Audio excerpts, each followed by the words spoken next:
Chief Legal Correspondent Shannon Bream and more on Judge Merrick Garland. Good evening, Shannon.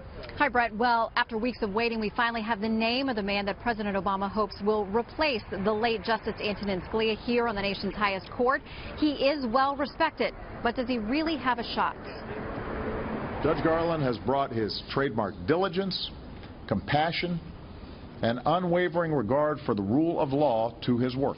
First in his class at Harvard with an impressive resume, including private practice, years as a federal prosecutor, and nearly 2 decades on the federal bench, Judge Merrick Garland has been on the Supreme Court shortlist before. Today he outlined his own view on what role a judge should play. He or she must put aside his personal views or preferences and follow the law, not make it.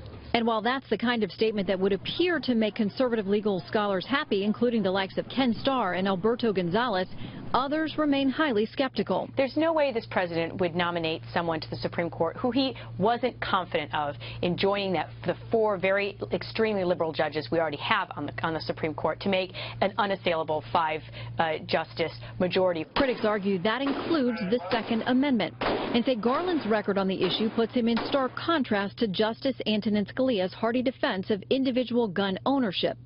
They're also concerned about his broad deference to agencies like the EPA and IRS. Back when he was on the shortlist to replace Justice Stevens in 2010, New York Magazine said, quote, his consensus-building skills might make him the best progressive hope for staving off the court's ever more conservative tilt. He's been tough on the federal government's detention of foreign citizens in the name of fighting terror, and on the CIA when it refused to release information pertaining to the use of unmanned drones to carry out targeted killings. Garland supporters say there's no question he's qualified.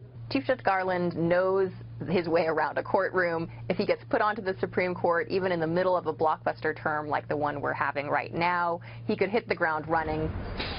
The right-leaning nonprofit group America Rising Squared says it's got a dozen staffers around the country currently vetting everything about Garland's background.